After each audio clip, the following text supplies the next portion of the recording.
I started the mission. I'm going to find the best indie horror game that's ever been made. In this video, I played 3 different indie horror games, and I'm going to be rating them based on the story, the feel, and how much piss is in my diaper when I'm done. Stick around to the ending to see their scores. Let's get into the first title. The Pony Factory by David Szymanski. He has created multiple titles you may know of. He's created Dusk, Iron Lung, you know, that thing that's getting a movie by Markiplier. Yeah, that's just crazy. Squirrel Stapler. Yeah, that one's definitely one of my favorites. I love squirrel stapling bodies. Let's get on to the actual game. As we spawn in, we're this character that's kind of just unknown why we're there. We're just in the first room, apparently, just roaming. We go downstairs. In the first room, we find a bolt gun that is like stated that it's basically just an assault rifle to killing ponies or horses because they need horse parts to actually make these ponies that are in the factory. As we pick up this bolt gun, a scream can be heard from deeper into the factory. I definitely did not piss myself on this part. Yeah. I went on like a man, like a big man that's wearing a big diaper. So I go into the first room, I find magazines. I'm like, oh yeah, cool. Why the fuck is there magazines all over the place? When I first started playing the game, I was like, oh shit, I gotta watch out for my ammo and shit. So I gotta like actually aim. Yeah, it turns out that's not fucking needed because there's goddamn magazines everywhere. I don't know how many ponies that are inside the fucking facility that they think they would need to kill. I would think that, okay, yeah, maybe in some storage rooms I would get some ammo. No, it's fucking everywhere. Co-workers' lunchboxes? Yeah, ammo. The dressing room? Yeah, ammo. Oh, by the machine that's creating... Yeah, ammo. Is there a gun there? No, there's just ammo. But yeah, as I go into the first room, I definitely did not piss myself when a pony came running at me. It came running at me on all fours, and I handled that like a man. Yeah, I wasn't scared. I don't know what you're talking about. As we move further into the facility, there is this electricity that's on the floor. It's called liquid lightning. They use it for pony making. There's these papers everywhere that like reads the actual story. For example, here at the electricity, it says, hey, yo, watch out for the electricity. It hurts. I'm sorry. We can't really clean it up right now because we don't have mobs that can pick up lightning. Yeah, good one. And I would just say one thing, I don't think you should care about the lightning, because look at the f***ing floor. If a health inspector actually came, this facility would definitely be shut down. But yeah, who are they to stop you? You have f***ing ponies running around everywhere. These killer ponies. Oh yeah, by the way, these ponies were once human. The way the ponies work is that they take the sinners from outside into the facility and they create ponies from the sinners. Yeah, it's better than to have a billion ponies and sinners. Yeah, that makes sense. As we go further into the facility, there's actually more creatures than there's just this one pony. There's Henry. He runs around on all fours. Jebediah, he stands up and shoots at you. There's a bunch of Jebediahs actually. Those are really annoying. You have health. Ammo is like easily accessible, but health is like only in some parts. You just get mildly annoyed when you take damage because like health. Damn it, where's the health? Now I have to go looking for it. Henry is, he's a projectile shooter.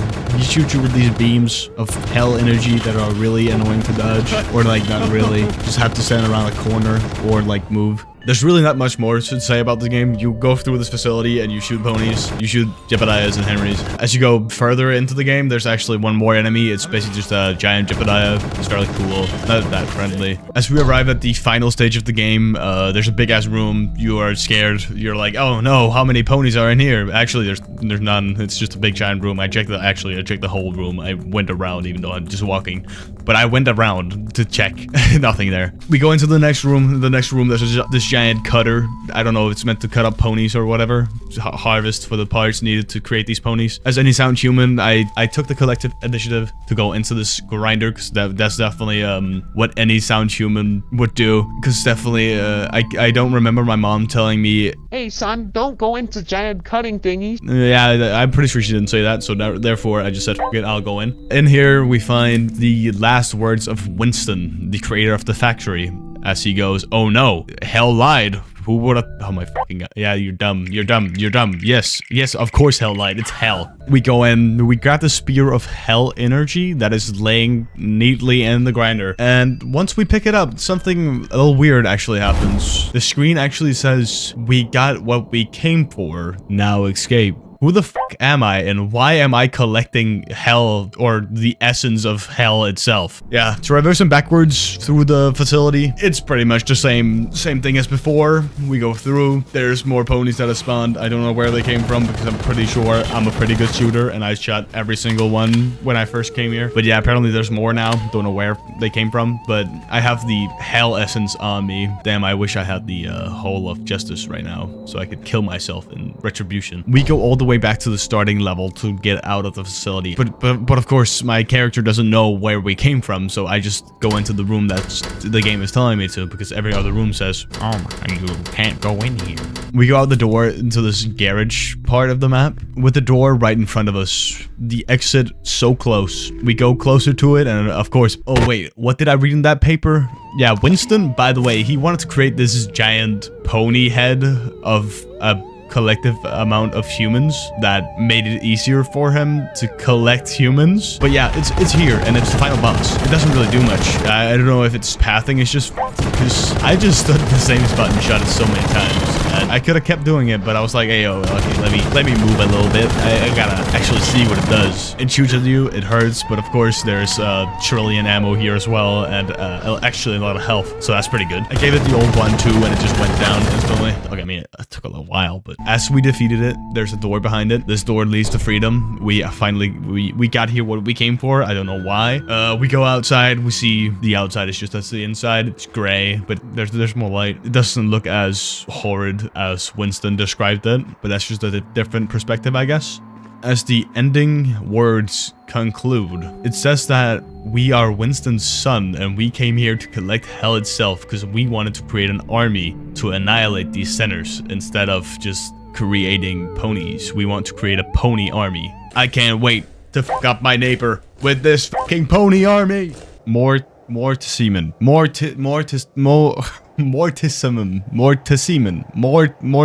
Yeah, Mortisomem. That's the name of the game. The game starts off in Brazil, and you probably thought the same thing as me. Brazil isn't real. What the f? Unrealistic. Anyways, our name is Don Barnes. We're sitting at a tavern talking to our best friend, Don Fernandez, who warns us about this Mortisomem demon that killed people throughout the ages and is a very dangerous man. Oh my god, that's the name of the game. Mortisomem. What? He tries to warn us to be careful, of course, but us being one of them yippee cowboys, we say, screw you, goodbye. But before that, yo, Don Fernando, I really gotta use the pisser, so be right back.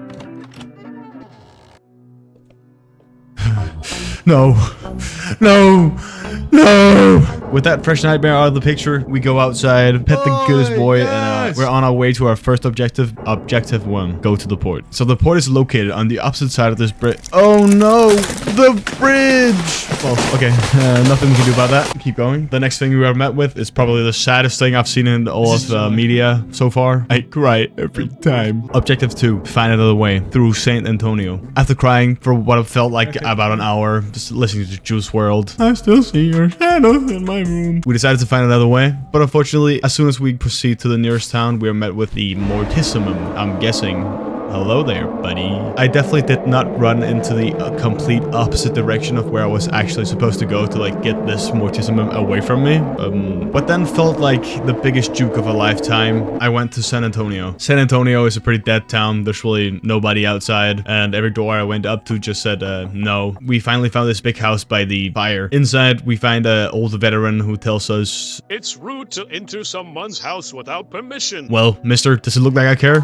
With the fresh new objective being that we have to go collect 3 keys to unlock this big port. The keys are located at the cemetery, colonial fort, and the tribe. I mean, it seemed easy enough, just go around the map and collect these keys. What nobody told me though was that there's pretentious douchebags by every fucking key that is always wanting me to do something for them before anything. So the first guy we arrive at is this unpaid gravekeeper who is just sleeping. We ask him about the key, and of course he doesn't want to give it to us because all we are to him is a stupid American. But eventually he comes around and tells us that if we get him some alcohol, he'll let us have the key and we can be on our way. Okay, so he tells us that it's just down the road inside some old ruins of homes. We proceed to run around the whole king map trying to get him this alcohol. Me, being this dumbass, didn't realize that, oh wait, he told us where it is. So I go back there and I find it. I found the rum that I've been searching for so long. The map is so huge. Going around the whole map is a pain in the ass because of the stamina in this game. Like, if you want to go fast, you run, of course, but you also have to be careful because the Mortisomem, he just shows up sometimes. So you just gotta hope that your stamina isn't all the way down when he eventually shows up. But luckily, we're a yippee cowboy, and the good old revolver works as a couple of bullets, and he's away. Boop, boop, boop. Get the fuck out of here, old bitch. Yeah. With the rum in hand,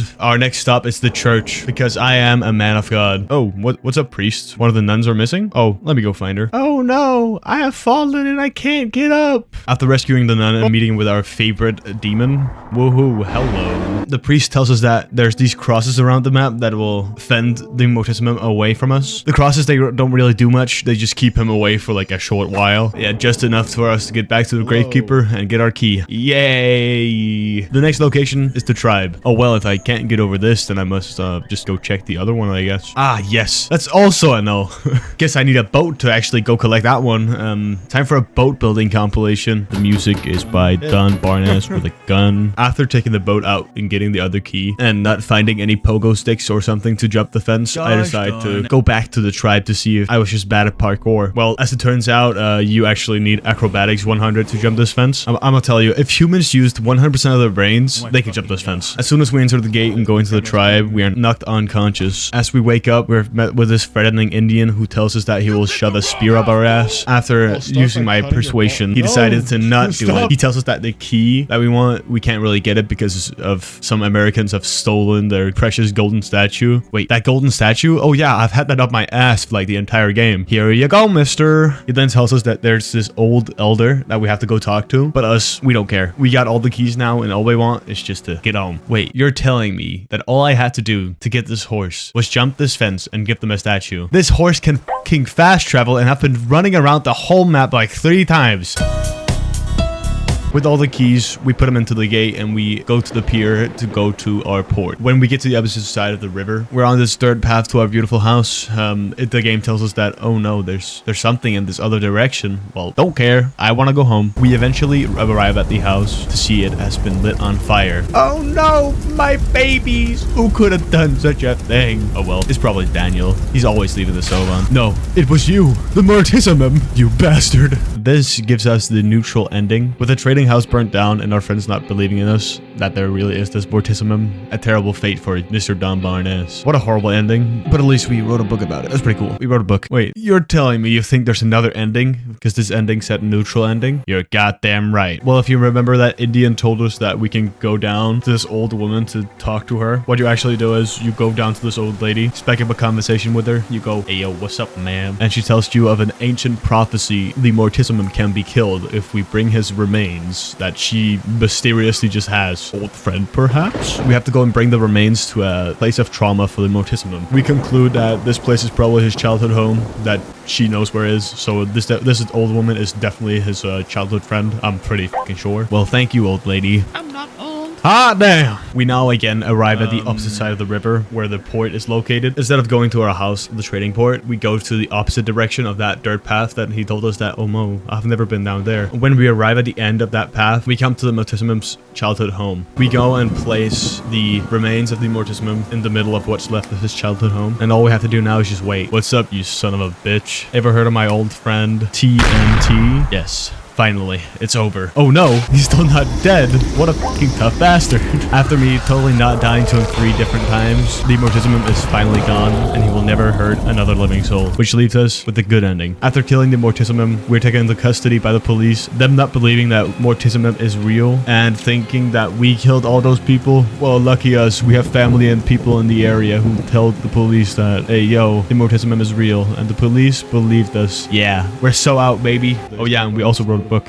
Oh no, white woman jump scare. What if I told you that wasn't it? The actual real true ending is still missing. To acquire this real true ending, you first have to go and find the vinyl that can only be played one place on the map, and that's in San Antonio. But wait, it can't be played unless you have the Mortisomem following you. You lure him into San Antonio, and you go to the vinyl player and you put it in. What this does results in the Mortisomem will start to dance, and the ending cinematic will start. This ending is the most beautiful end to an amazing game. The whole town is finally filled with people again, and they're all dancing around the bonfire with the Mortisomem, with us standing on the roof breaking it down. But unfortunately, Barry, the guy who stands next to the Mortisomem, is stealing some of his dance moves, and he's not having it. That results in him kicking Barry and the party being over. Us being the only one who can stand up against the Mortisomem. We jump down from the roof, Deus Ex Machina style. Ow, that looks so easy on TV. An awkward silence draws, but it's being broken by a woman promising us that if we win, she'll sit on our face. We spring up from the ground like Saitama from One Punch Man, staring the Mortisomem down. I'm sorry, old pal, but this is a fight I just can't lose. Well,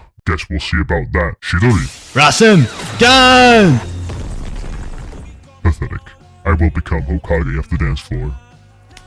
And with that, Mortisomem is over. Contorted. Let myself tell you about this game at first. I really don't want to play this one. It looks fucking scary. This Lenni, Elias, Kauppi guy. Fuck you. We're called into the forest by a mysterious letter that tells us that there's a well in here. There's a voice telling us that we have to be careful because people have been going missing into the forest. But as we get to the first well, on the well, there's a missing person's letter. I mean, that's a good place to place it. That would definitely stop me from going into this well if I had more than 2 squirrels in my brain. The voice that warned us before about going into the well has given us a camera that we can use down here in the well. There's these shiny structures that we can take pictures of, and they give out light. The whole game is really dark the whole time. Don't get me wrong, the game is a beautiful game. The graphics are really good, but it's just really dark like the majority of the time. As we take a picture of the next well, we jump into that one as well because, I mean, we gotta see how deep the rabbit hole really goes. A mysterious guy tells us that we aren't alone down here. He tells us that we gotta be careful of the creatures that are roaming around the forest, and they do not like the light, so we always have to stay on a lit path or else the creatures will come and find us. Luckily, the creatures are also scared of our flash on our camera, so if they ever get too close, we can take a picture of them and they'll run away. Yeah. I have on the big boy pants. Yeah. We go through the forest and we see a couple of creatures lurking around. Is that eyes? Yeah, that is eyes. Oh my god. I can't help but feel I'm being followed at this part. But yeah, that doesn't matter. On to the next well. After realizing my life goal is literally to go into every well I see, I take a picture of Jerry and realize something. That the camera has a battery and that we have to be careful that it doesn't run out because this is our only light source in the whole game. Without this, the game would just be a walking simulator in darkness. The way to charge up your camera is that there's these ghost orbs around the map that you have to walk into and that will charge your battery somehow. I have never encountered a real ghost in real life that actually charged my phone. I would have to look into that. I feel like the scariest part of this game is definitely before you've ever been scared by anything, like watching the creatures out in the forest that are just lurking, looking at you, and you just hear them scurrying away. Because after the first time you get scared in the game, it's actually not that scary. You just hear the noise of a creature coming towards you and you whip out your camera and take a picture of them. The whole scare factor kind of just seeps out after a little bit. After a couple of wells, a new creature is introduced. Unlike the other creatures who just runs at you, this creature will fly at you, is making the sound of a broken modem. The way these creatures work is that there's 2 different types of these creatures. There's the one that will just play the modem sound and then go right past you, and then there's the one that will make the modem sound and go right towards you. The game tells you that you don't take pictures of the ones that are going away from you, only the ones that go directly towards you. One time the battery ran out and I couldn't find any ghost orbs laying around, so I actually just ran around the whole forest just to see if I would be killed by any creature. As it turns out, the creatures doesn't care. You just gotta show them you have balls. Damn, it must be my birthday today because I've never seen this many wells at one place. Which one should I choose? This one? This one? Or the one that's screaming louder than everything else? I'll pick that one. You're right. Later on in the game, you're met with this guy who is very intimidating because whenever I flash him, he doesn't run away. He just kept running towards me. No, no, no, no. At least when he killed me, he actually put me at the place I was supposed to go, so that was pretty nice. Yeah, you see this? This is what I expected would happen when I jumped into a well. Me being stuck in a little square room, having to fend for myself for the creatures that are all around. No, no, go away, go away, go. No. God damn, I didn't know Fortnite was in this. Holy shit, this shit's crazy. I really want to chug with you. There's this puzzle part of the game where you have to go and take pictures of random sides and then collect them. Yeah, that's totally not scary at all. Oh look, a crypt. What's it gonna lead me to? What Another well? Don't mind if I do. Why did I go down this well again? I don't even remember anymore. I just want to keep going. Oh, that's what I came for. The missing person. Well, if the backpack is here, he must be close by. Maybe he's in this totally not suspicious big room that will probably kill me. Oh no, the room is killing me. No, no. Or now this other character that went into the well looking for the person we originally was. Do not touch that one guy, because the first time I ran up to him, he sent me back 10 minutes into the game. Do not touch him. This is where the game ends. We go outside and we find out the character we are is the person that was talking to us in the beginning. She tells us that she went into the well trying to find us, but we have probably been contorted like everybody else in here. So all the creatures that are in here are actually just malformed humans that had an obsession with wells. I mean, pretty cool game. The Pony Factory. The story, I'll give it a 3. I mean, there is a story, but it's just on papers everywhere and really annoying to read. The feel, I really liked having a gun in the game. It was pretty cool, but there wasn't really much more in mechanics than that. So I gave it a 6 for the big gun. My diaper, it is kind of just a shooter, so I gave it a 2. Mortisomem. The story is really good. There's a lot of characters who build on top of the story. I gave it a 10 because I really like the endings. The feel, even though we have a gun in this game, it isn't solely focused on the gun. There's so many more other items you can use instead of the gun, so therefore I gave it an 8. My diaper, I gotta be honest, the game kind of scared me more than I thought it would. 6. Contorted. The story is really hard to understand because the majority of the story is played to you in reverse, so you can't really understand it unless you take it out of the game and then reverse it and then realize what's happening, but there wasn't really much. I gave it a 2. The feel, the camera mechanic was kind of cool, but still really annoying with the ghost orbs. 5. My diaper, I mean, the game really had me scared in the beginning, but yeah, as I said, it kind of fell off. 4. Thank you so much for making it to the end of the video. If you enjoyed it, please leave a like and subscribe. See you next time.